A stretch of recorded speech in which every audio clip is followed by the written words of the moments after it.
ये दोस्तों, आज हम लोग फिजिक्स में तीसरा पार्ट देखेंगे जो हम ऑप्टिक्स यानी लाइट प्रकाश को शुरुआत किए थे। तो आज तीसरा पार्ट है, शॉर्ट में रिवीजन करते हैं। फिर हम पिछले क्लास में हम आप लोग को प्रकाश का परावर्तन पढ़ा दिए बहुत अच्छे से, और प्रकाश के परावर्तन जो है, प्रकाश का जो परावर्तन है नियम भी बता दिए। आज हम थोड़ा और उसी का पार्ट है जो पिछले क्लास में नहीं बताए, लेकिन देखें किसी न किसी एग्जाम में पूछा हुआ वहाँ से प्रश्न, तो उसको भी हम कर देते हैं। परावर्तन दो तरह से होता है। परावर्तन तो आप लोग जानते हैं, जब प्रकाश किसी सतह से टकराती है वापस लौट जाती है, उस घटना को प्रकाश का परावर्तन बोलते हैं। इस वीडियो को देखने से पहले पिछले दो वीडियो आप लोग देख लें, तब इस वीडियो को देखें। एक भी ऐसा पॉइंट नहीं है कि जो हम छोड़ दिए हैं, सब कुछ पढ़ा दिए हैं, ठीक है, कोई भी पॉइंट हम नहीं छोड़ें। चलिए आइए परावर्तन के प्रकार आते हैं। देखिए, परावर्तन दो तरह से होता है। परावर्तन जो होता है, ठीक है, परावर्तन दो तरह से होता है। एक होता है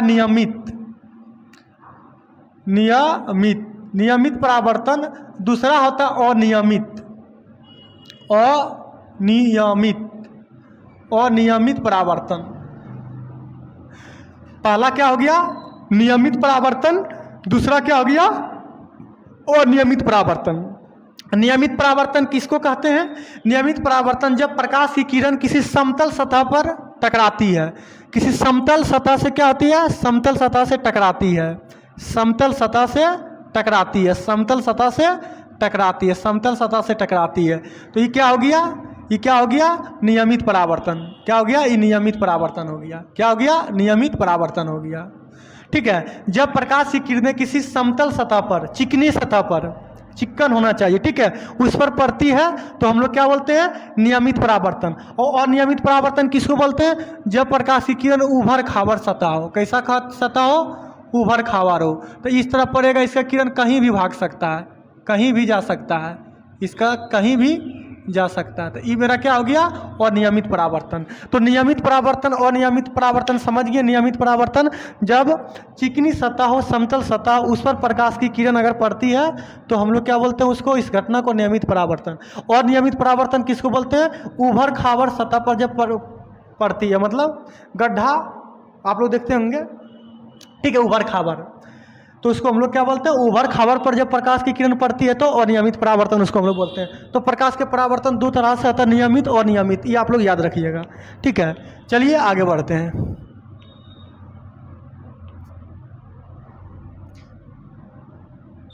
चलिए अब आते हैं, हम लोग पढ़ते हैं दर्पण, मिरर, ठीक है। क्या पढ़ते हैं? दर्पण, मिरर। देखिए, दर्पण जो होता है मुख्य रूप से दो प्रकार के होता है। कितने प्रकार का? दो प्रकार का। दर्पण दो तरह से, दो प्रकार, एगो समतल दर्पण, एगो क्या हो गया? समतल दर्पण, ठीक है, समतल दर्पण, और दूसरा क्या हो गया? गोलीय दर्पण। तो समतल दर्पण अभी पूरा डिटेल हम लोग पढ़ेंगे, और गोलीय दर्पण नेक्स्ट पार्ट में पढ़ेंगे। तो थोड़ा सा जान लेते हैं गोलीय दर्पण के बारे में। गोलीय दर्पण किसको बोलते हैं? गोलीय दर्पण किसी खोखले गोले का एक भाग होता है जो कांच का बनाया जाता है, कांच का टुकड़ा होता है, ठीक है। गोलीय दर्पण किसी खोखले गोले का अंदर से खोखला होता है और कांच से क्या किया जाता है? उसको रचित करके बनाया जाता है, ठीक है।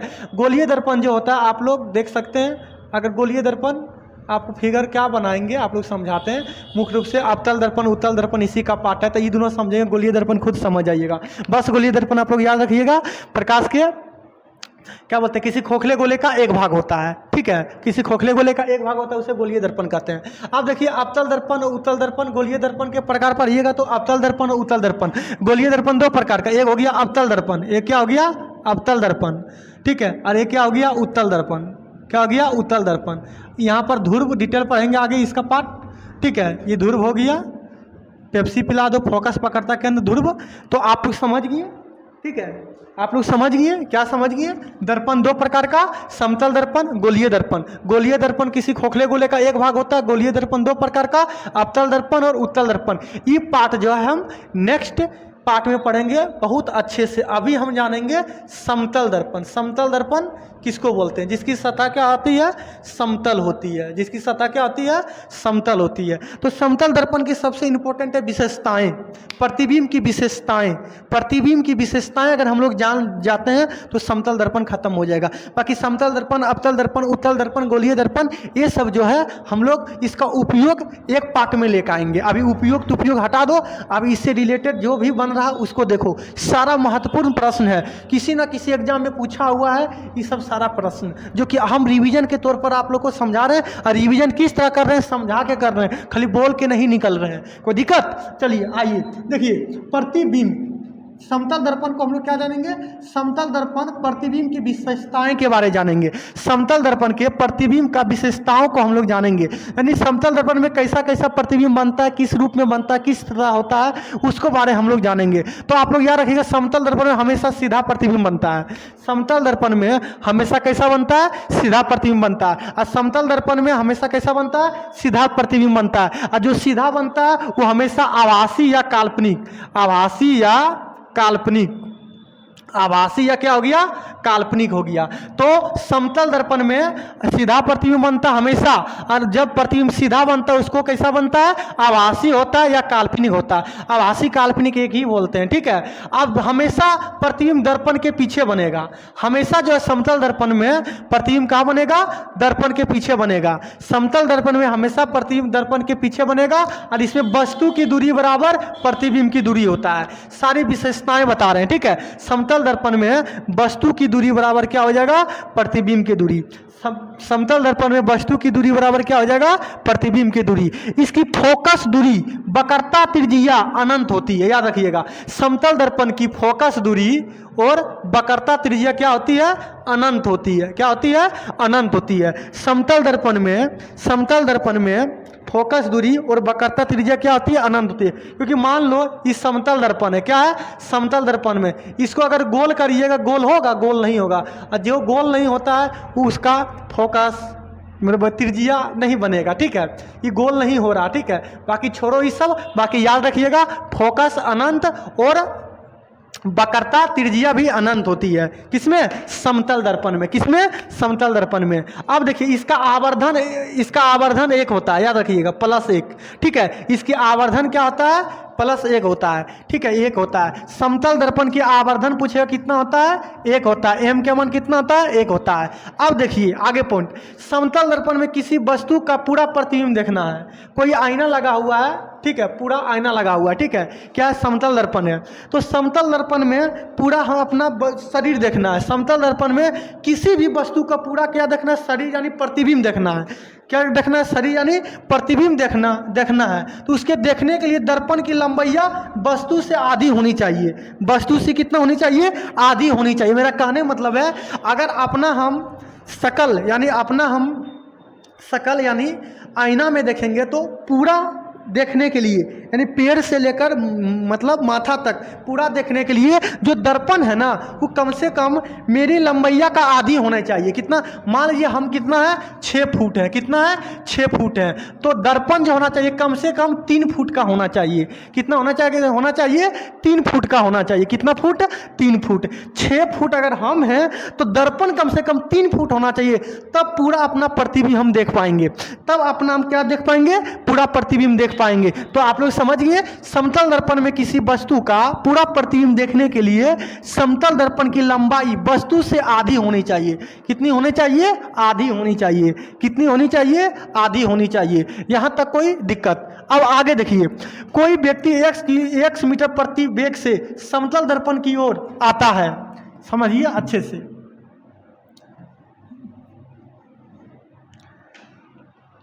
चलिए समझिए अच्छे से। कोई व्यक्ति 1 मीटर प्रति, देखिए कोई समतल दर्पण है, ठीक है, ये क्या आ गया? ए भी मान लीजिए समतल दर्पण है, ठीक है। कोई व्यक्ति 1 मीटर प्रति वेग से समतल दर्पण की इधर कोई आ रहा, कोई व्यक्ति है, ठीक है, इधर क्या आ रहा है, ठीक है। कोई व्यक्ति 1 मीटर प्रति सेकेंड, 1 मीटर प्रति सेकेंड वेग से समतल दर्पण की आता है और उसे प्रतिबिंब, तो इसका प्रतिबिंब 2x मीटर प्रति वेग आता हुआ प्रतीत होता है। इसका जो प्रतिबिंब है, ठीक है। इसका प्रतिबिंब है 2 मीटर प्रति सेकेंड, 2 मीटर पर 2x मीटर प्रति सेकेंड प्रतीत होता है, होता नहीं है, लगता है, ठीक है, लगता है। आप लोग समझिएगा, कोई व्यक्ति x मीटर प्रति सेकेंड वेग से समतल दर्पण की ओर आ रहा है, समतल दर्पण की क्या आ रहा है और आता है, तो उसे प्रतिबिंब लगता है, रियल में होता नहीं है। तो प्रतिबिंब 2x, उसका 2 गुना, जो वेग उसका है तो उसका कितना 2 गुना, यानी x है तो 2x मीटर प्रति सेकंड वेग से आता हुआ प्रतीत होता है, रियल में नहीं होता है। आप लोग देखिएगा अक्सर जिम में जाते होंगे ना, तो जिम में क्या आता है, अपना अगर देखिएगा बॉडी देखिएगा डबल होता है, रियल में नहीं है। आपको लगता है कि बॉडी मेरा बन गया पूरा एकदम, ठीक है, इसीलिए वहां पर देखिएगा क्या लगता है डबल। आप पतला लगेगा, थोड़ा बहुत मोटा नजर आएगा, ये बॉडी इतना है उसमें डबल लगेगा, इसका डबल लगेगा, लेकिन रियली में है नहीं, प्रतीत हो रहा। तो वही यहाँ पर घटना है। कोई व्यक्ति x मीटर प्रति सेकंड वेग से समतल दर्पण की ओर आता है तो उसे प्रतिबिंब कितना हो जाता है 2x मीटर प्रति वेग से आता हुआ प्रतीत होता है। कोई दिक्कत? अगला पॉइंट आप लोग याद रखिएगा, प्रतिबिंब पार्श्विक रूप से उल्टा होता है समतल दर्पण में, ठीक है। सारा विशेषताएं बता रहे हैं, ठीक है, क्या बता रहे हैं, विशेषताएं बता रहे हैं। तो याद रखिएगा, समतल दर्पण में प्रतिबिंब, समतल दर्पण में प्रतिबिंब पार्श्विक रूप से उल्टा होता है। क्या होता है? पार्श्विक रूप से उल्टा होता है। समतल दर्पण में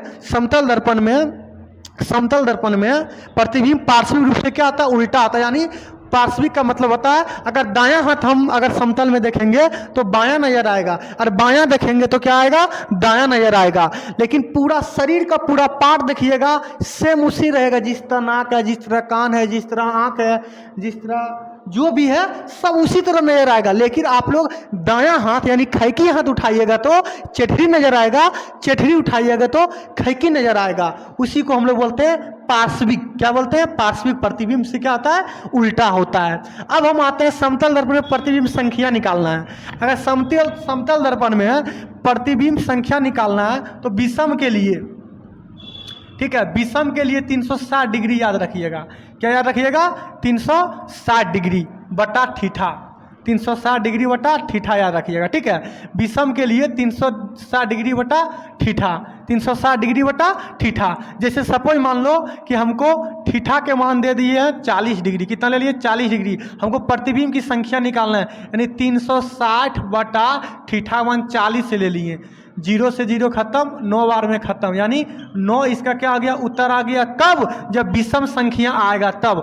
विषम आएगा तो वही उत्तर हो जाएगा जो आएगा, लेकिन सम आएगा तो एक घटा देना है। सम आएगा तो क्या करना है, एक घटा देना है। सम आएगा तो आप याद रखिएगा, सम के लिए 360 डिग्री बटा थीटा -1 कर देना। क्या करना है? -1 कर देना। एग्जाम्पल, थीटा के मान हम चलिए 30 डिग्री ले लेते हैं। थीटा मान कितना ले लिए? 30 डिग्री ले लिए। और हम क्या निकालते हैं? हम निकालते हैं, ये तो 9 आया, हम तो निकालते हैं सम के लिए, यानी 360 बटा थीटा मान 30 लिए, 0 से 0 खत्म, 12 3 36, यानी थीटा मान कितना आ गया, 12 डिग्री आ गया। ये सम जब आएगा ना तो एक घटा देना है, तो 12 उत्तर नहीं होगा, 12 उत्तर नहीं होगा, एक इसमें घटा के देना, यानी 11 इसका आंसर होगा। सम के लिए आप लोग याद रखिएगा एक घटा देना है, विषम के लिए जो उत्तर आएगा वही होगा, जो उत्तर आएगा वही होगा। कोई दिक्कत? अगर सपोज मान लो थीटा के मान हम 0 डिग्री ले लिए, थीटा मान क्या ले लिए हम, 0 डिग्री ले लिए। थीटा के मान हम कितना ले लिए, 0 डिग्री। थीटा के मान कितना ले लिए, 0 डिग्री ले लिए। अब 360 बटा थीटा, 360 डिग्री बटा 0, तो नीचे अगर 0 रहता तो उसका वैल्यू कितना आता है, अनंत आता है। कितना आता है? अनंत, यानी इन्फिनाइट आता है। तो अनंत आ गया, इसका मान क्या हो गया, अनंत। इसका मतलब 2 समतल दर्पण समांतर पर रखा गया। अगर अनंत आएगा, यानी 2 समतल दर्पण को समांतर पर रखेंगे ना तो प्रतिबिंब क्या बनेगा, अनंत बनेगा। प्रतिबिंब कितना बनेगा, अनंत बनेगा। प्रतिबिंब कितना बनेगा, अनंत बनेगा। तो इस सारा क्या था, समतल दर्पण की विशेषताएं थे, सारा हम डिटेल देख लिए हैं। कोई दिक्कत? बहुत कम समय में पूरा रिवीजन हम कर रहे हैं, आप लोग सिर्फ सुनिए। हमको पता है कि थोड़ा फास्ट बोल रहे हैं, इसमें नो डाउट। फास्ट इसलिए बोल रहे हैं कि रिवीजन बेच है, ठीक है। क्या है? रिवीजन है। तो चलिए फिर हम नेक्स्ट पार्ट में मिलते हैं। जय हिंद।